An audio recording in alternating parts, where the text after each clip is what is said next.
नमस्कार दोस्तों, आज का हमारा टॉपिक है केस कारक। तो चलिए देखते हैं कारक क्या होता है। कारक केस संज्ञा या सर्वनाम का संबंध वाक्य के दूसरे शब्दों से दर्शाता है। कारक जो है संज्ञा या सर्वनाम का संबंध वाक्य के दूसरे शब्दों से दर्शाता है। इंग्लिश ग्रामर में केस के 3 भेद हैं। कौन कौन से हैं? पहला है नॉमिनेटिव केस, दूसरा है ऑब्जेक्टिव केस, तीसरा है पजेसिव केस। नॉमिनेटिव केस को कर्ता कारक कहते हैं, ऑब्जेक्टिव केस को कर्म कारक और पजेसिव केस को संबंध कारक कहते हैं। मित्रों चलिए इनको हम डिटेल में समझते हैं क्या है ये। जैसे पहला है नॉमिनेटिव केस। नॉमिनेटिव केस किसी प्रक्रिया के आगे कौन हु लगाकर जो प्रश्न बनता है उसका उत्तर नॉमिनेटिव केस कहलाता है।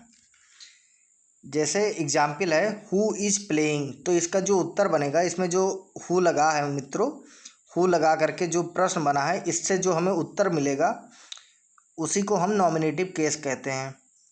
जैसे who is playing, Mohan is playing, तो यहाँ जो मोहन है ये उत्तर मिला है कि कौन कौन खेल रहा है, मोहन खेल रहा है। तो मोहन क्या होगा मित्रों, नॉमिनेटिव केस।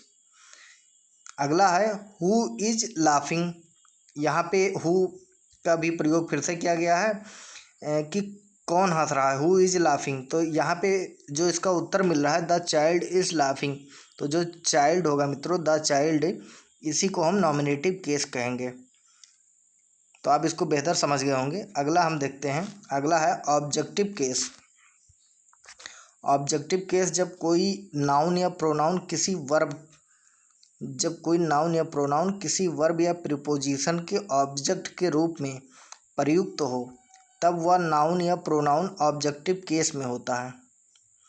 अर्थात जब कोई नाउन या प्रोनाउन किसी वर्ब या प्रीपोजिशन के ऑब्जेक्ट के रूप में होता है तब वह नाउन या प्रोनाउन ऑब्जेक्टिव केस कहलाता है।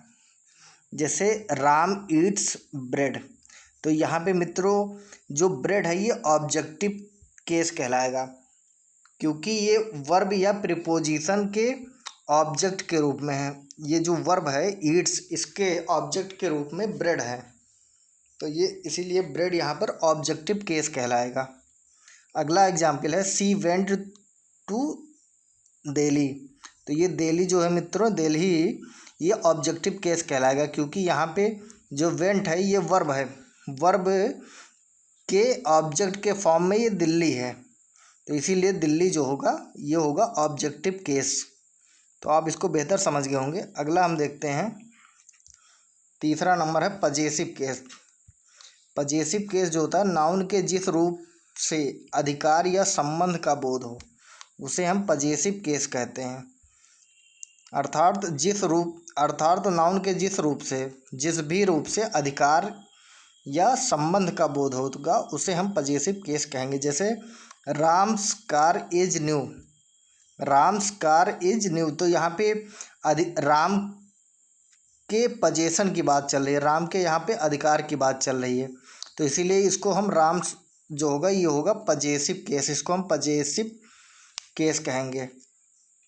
अगला है दैट पेन इज योर्स, यहाँ पर भी अधिकार दर्शाया जा रहा है, अधिकार का बोध हो रहा है योर्स से, तो यहाँ पर ये जो योर्स होगा मित्रों ये पजेसिव केस कहलाएगा।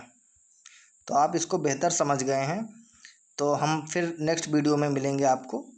तो अगर आप इस चैनल पे नए हो तो प्लीज़ इस चैनल को सब्सक्राइब कर लीजिए, और हम आपको नेक्स्ट वीडियो में मिलेंगे। तब तक के लिए धन्यवाद। आपका दिन शुभ हो।